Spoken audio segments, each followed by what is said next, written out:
We will now move on to the third and final panel session today, titled Achieving Fusion, How Can the Telecoms and Media Industries Work Better on Identity and Verification.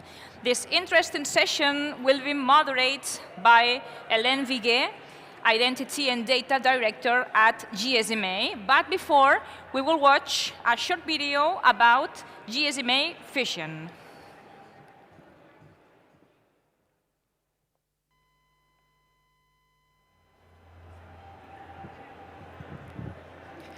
Hello. So I'm Helene Vigue. I lead on mobile identity at the GSMA to connect the ecosystem and facilitate collaboration when it comes to solving digital identity problems for services. And I'm here today as we've got GSMA Fusion as an initiative to listen to the voices of other industries and really amplify them within the telco sector. And as part of this today, we're going to focus on the media and marketing industries. So I'd like to welcome on stage my panelists, Isaac Beth from TikTok, Nick Venezia, who you've just heard from Centillion, and Mark Smith from IBC. Please, you can give them a warmer welcome, I'm sure. Hi, I'm Mark. Hi. Good talk. Thank you. So thank you very much for joining us today. So we're going to focus on the media and marketing landscape, especially when it comes to identity and verification. But before we dive into this, I would like to just give you a chance to briefly introduce yourselves and what you're bringing to this. Sure. I'll go first. Do you want to go first? Yes. Sure. Hey, everybody. My name's Isaac. I live in Los Angeles. I've been working at TikTok for 7 years. I lead our partnerships organization. Prior to TikTok, I worked at YouTube for 7 years and spent 15 years in the independent music business. So the partnerships organization that I lead is focused on non-IP. So you can imagine that there's a funnel of IP that comes into TikTok, basketball and music and everything else. And then my team is everything else. So that is inclusive of telecommunications and a variety of other things. So thanks for having us. Thank you, Helen. Yes, I'm Mark Smith, and I worked for the GSMA actually for 23 years. I was marketing and communications director, so a big part of building this event many years ago. But I focused quite a bit on media and entertainment toward the end of my time at GSMA, and then left to work for the International Broadcast Convention, and also worked for Ofcom, the regulator in the UK.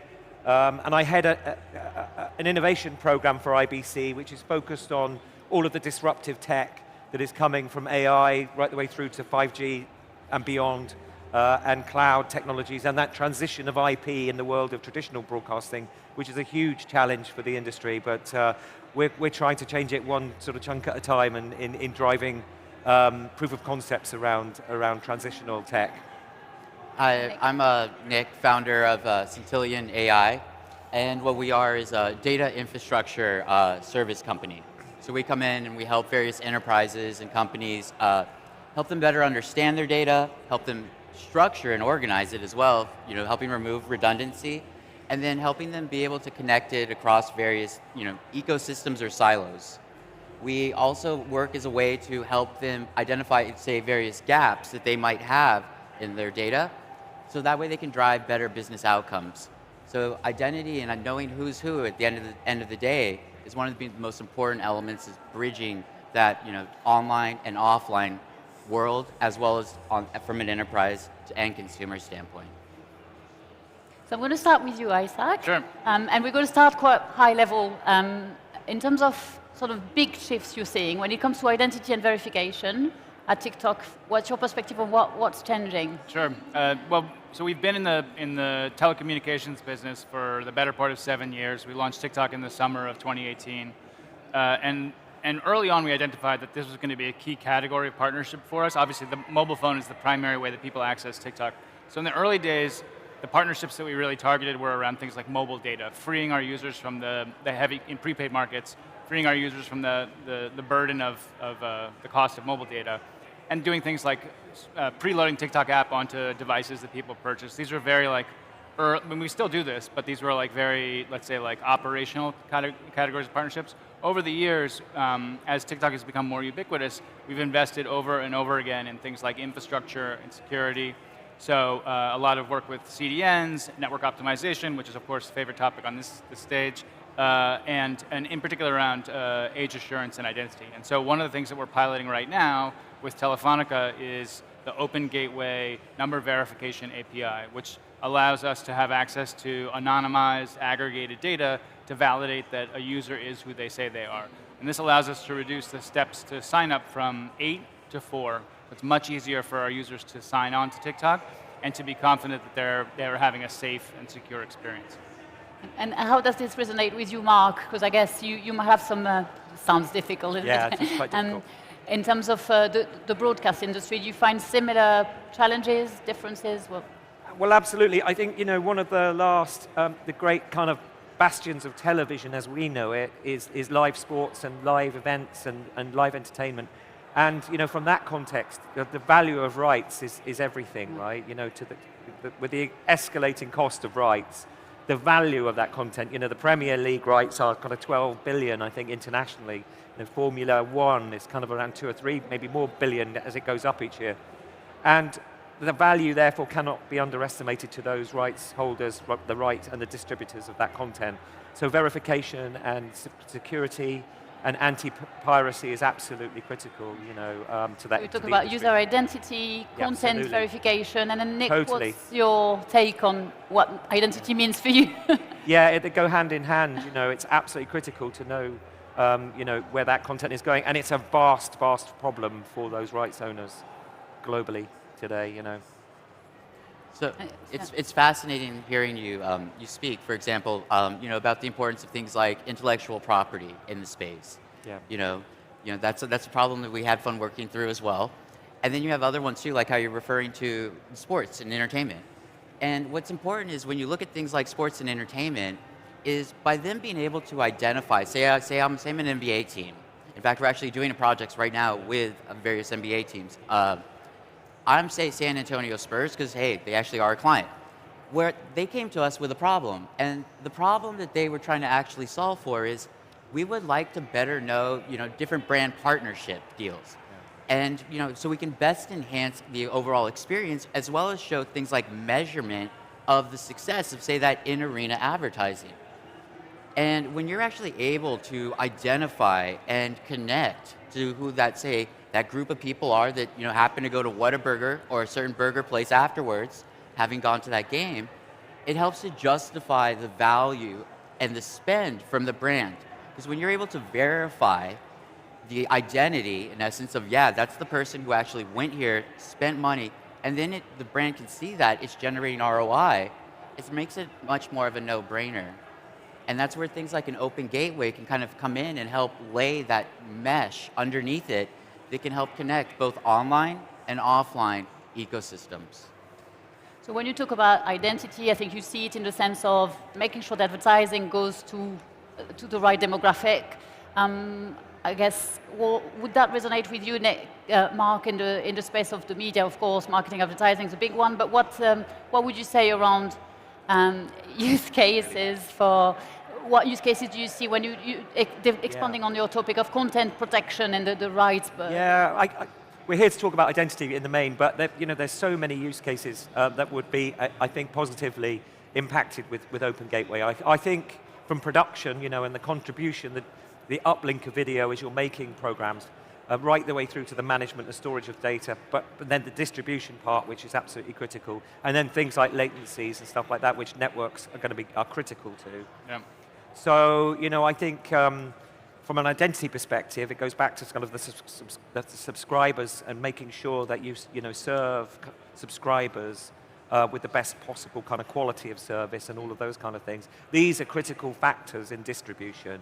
So we go, and that's the thing about media, it's right the way through from that creation and production of content to the management of that, storage of that data, and the distribution of that to the world's customers in many cases. So, there couldn't be a more critical kind of component than connectivity and being able to understand how your consumers are utilizing that. Can I? Yeah. So we were talking backstage a little bit about the Napster era, right, of file sharing, which I'm sure nobody in this room remembers, but you and I remember quite acutely, and it was a particularly painful time for media owners, music and otherwise, because not only was there like file sharing happening and there's no money and all this terrible stuff, but actually there was no consensus on how to approach it as an industry, right? And so part of what we grapple with in the music business, and I know you experienced this, was like, well, what's our position on something like file sharing relative to the movie industry, or even amongst different record labels? And it was only in forging that consensus that we were able to sort of, at minimum, like have a consolidated attack. And I think that there's some parallels here in the idea that like, part of what I think Open Gateway takes an important step towards is driving consensus around things like interoperability, right? The idea that like, we're all aligned on standards for things like network optimization or any number of other things. And if we can agree as an industry and as a network of companies that this is the way that we're going to approach this challenge, then we can be more confident that challenge will be addressed in a meaningful way. So like, we orchestrate roundtables with our peers like Microsoft and Google and Snap to have these very discussions. Like, what do we feel as an industry is the sort of consensus on how we enforce things like network optimization, like age verification, like user identity verification, like security. We invest, literally billions and billions of euros. We invest 12 billion euros in European security in the form of Project Clover over the next 5 years. But if we do that in isolation, we run the risk of someone else's efforts being either better or worse or simply unaligned. And so I think it is this very dialogue that is so important. Collaboration finding is absolutely, those consensus. collaboration is absolutely key. That's something I've done in terms of the broadcast industry, but also we work with platforms, TikTok, DAZN, Netflix, Amazon Prime, all of them really, because this is a world that's converging massively, and I think collaboration is key. And the more that we can do around content security, but also things like network optimization and all of the things that affect video traffic around the world, streaming is only going to get like bigger, and especially the bandwidth that's needed for 4K and 8K quality in the context of of television. It's huge, and I think streaming is only just beginning. I think to its journey of video. If you think about 80% of the internet traffic that's video today, it's something like around 8,000 petabytes of data every day. So it is absolutely vast and growing. Yep. I think what was fascinating listening to you speak, Isaac, about TikTok and the consent and identity is, in essence, you can look at it as what we're doing is we're standardizing consent across the network layer. By that, what I mean is everything basically, so many different things touch the network, we as humans. Even it could be from the enterprise side with that IoT sensor, or the truck driver who's moving along, or with the two-factor authentication, making sure that engineer is allowed to access that source. All of those different devices and actions actually engage with the network. And the same happens as well on the consumer side. Consumers are interacting, they're seeing ads, they're consuming media, they have privacy preferences. They move about the world, so the privacy laws change as they move. Storage laws even, on the data side. And what's fascinating is that opportunity is right now with the Open Gateway, is that interwoven mesh fabric that can actually take care of creating that new global standard to help us as humans stay human. Like, I'm happy, I'm Nick, I'm Nick, I'm not a number. But at the same time, it's important that every person has that granular level of consent for where they want to revoke, set preferences, and it can be dynamic where it's interoperable across that network layer. Because realistically, when you think about where we're going, it's going to come down to, does that say IoT sensor that you're walking into that store, do they have permission to actually collect data on your device and then scan your face as you're walking in for security purposes? Those are the different things where it's the balance and the tightrope walking between the consumer and the enterprise and safety. I could understand maybe 1 in 5 words that you said, but I heard you say interoperability, so thumbs up. Thumbs up. All right, standardizing I can hear that theme coming back. Yeah. And I think when we think of pain points, I think I heard you mention, taking down the number of steps a user's got to take. Yeah. It's got to work everywhere. Any other big thing we're trying to solve for? No, I mean it is the consensus within our peers that is certainly the biggest pain point, and I think that even relative to a couple of years ago, it feels like that narrative is starting to really coalesce. And there are let's say like the internet is fraught with like challenges, and there's no corner to turn where like we do something, we do number verification, and then the internet is suddenly like a perfectly safe place. So it's going to be like a running set of challenges that we're going to have to continue to work on together. But the extent to which we can align on what those standards are, even those evolving standards, I think will allow us to be that much further ahead of just badness in general. So that's certainly top of mind for us. And you also mentioned in your introduction age assurance. I think it's really a growing market. We see a lot of investment going there. So what's your perspective on what's happening in that space? Sure. And what you're responding? Yeah, and technology is really vital to again, it's not a problem to solve because it's going to continue to change, but really addressing the problem. So TikTok is a platform for people who are over 13. We display a neutral prompt so that we don't say, you have to be 13, we say, how old are you? Which is surprising how many 9-year-olds are caught by that technique.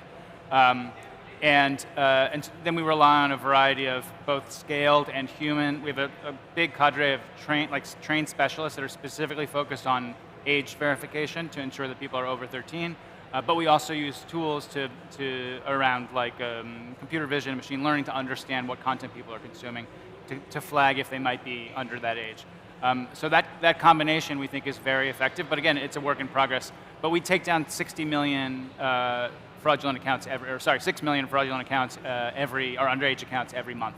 So we're very proactive about it. Yeah, and so it's a huge issue. Is that something where you see a place for the telco networks as one of tool of Yeah, for sure. I mean, so this is where the evolving set of APIs that Open Gateway represents are really important, right? And so this dialogue that we have with Telefonica and Orange and Telenor and the whole community, we now have a forum where we can articulate what our challenges are, and they can think about how this massive amount of aggregated, anonymized data can be brought to bear in a way that's meaningful for these specific challenges.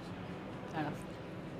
I don't know if that's something you want to... Again, it's quite hard to hear exactly everything, but I think, the advertising side, requires, I think, particular insights to personalize content, right? In the same way, I think that the programmers, the platforms and the broadcasters have not got particularly good at kind of discovering.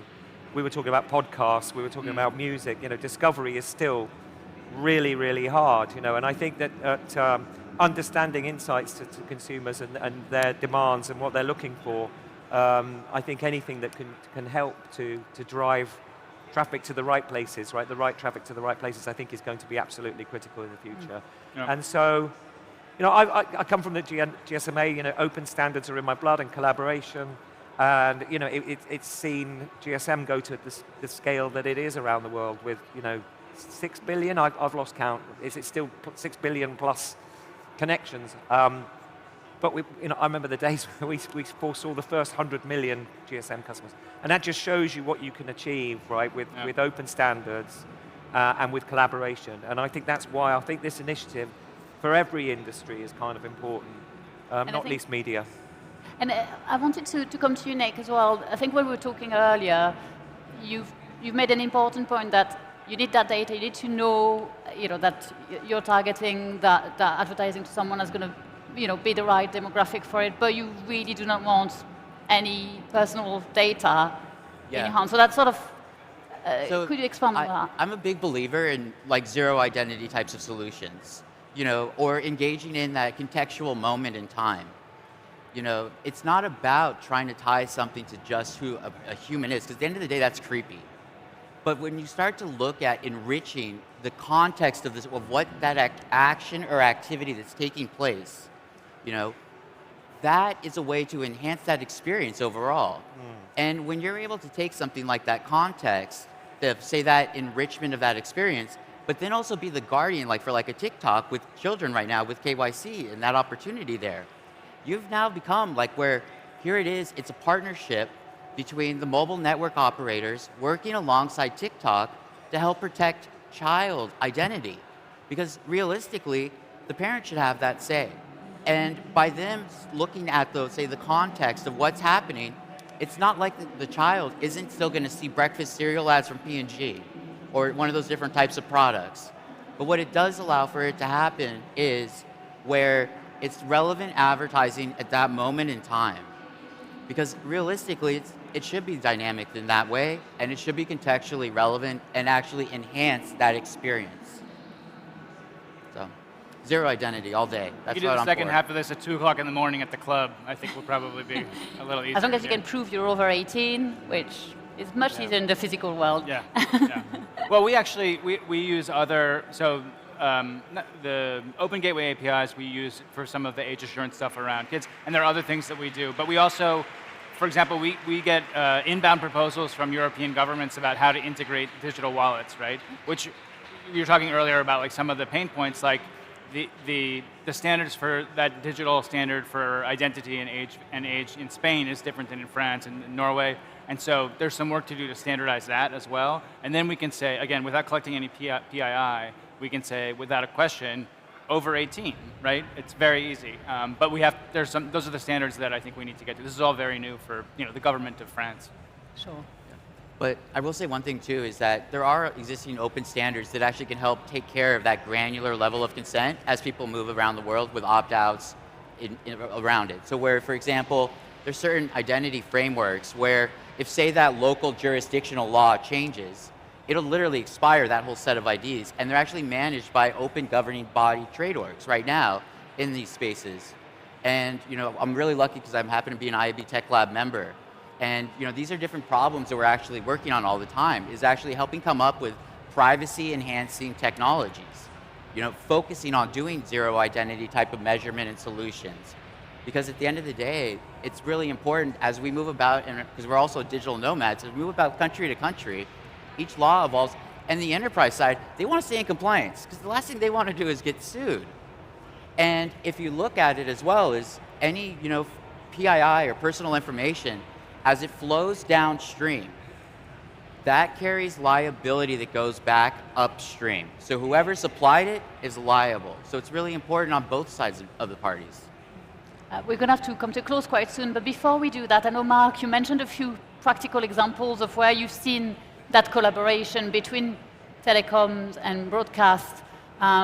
You've seen some practical examples of where the telecom networks can help. Could you expand a little bit on those examples? I mean, 5G has become increasingly important in the creation of content, and private 5G particularly.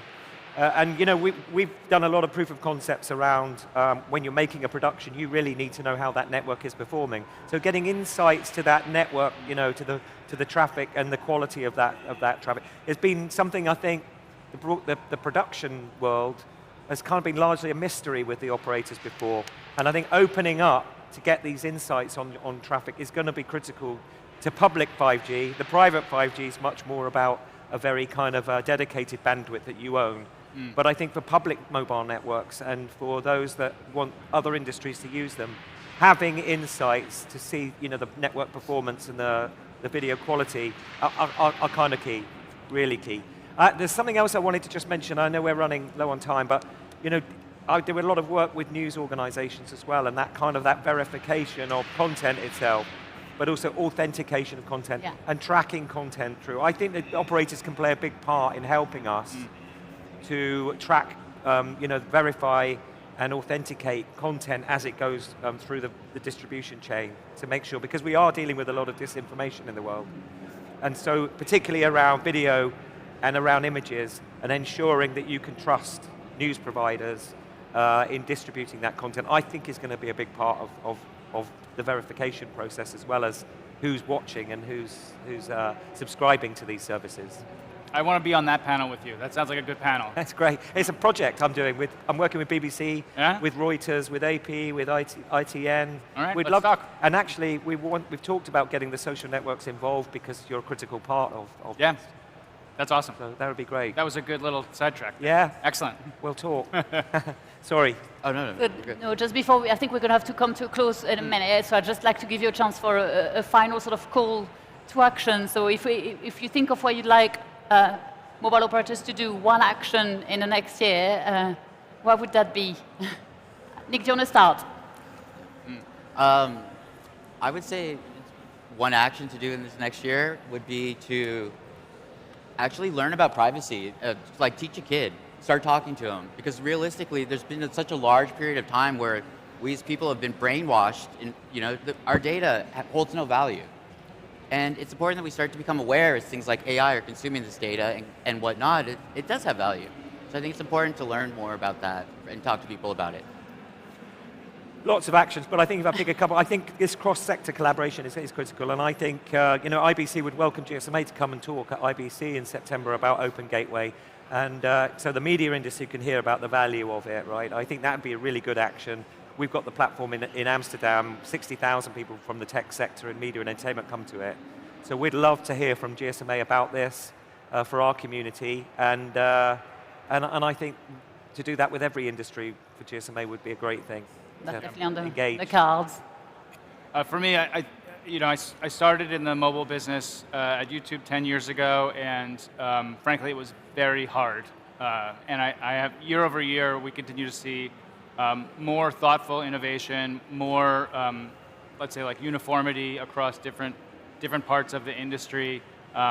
It is incremental work, but it's very important. And my strongest hope is that we can continue to really push the boundaries of what we can do together as a community to make truly great experiences for both of our customers. Thank you very much.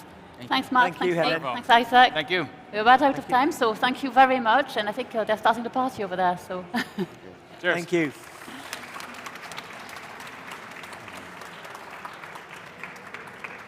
Wow, I can't hear. It was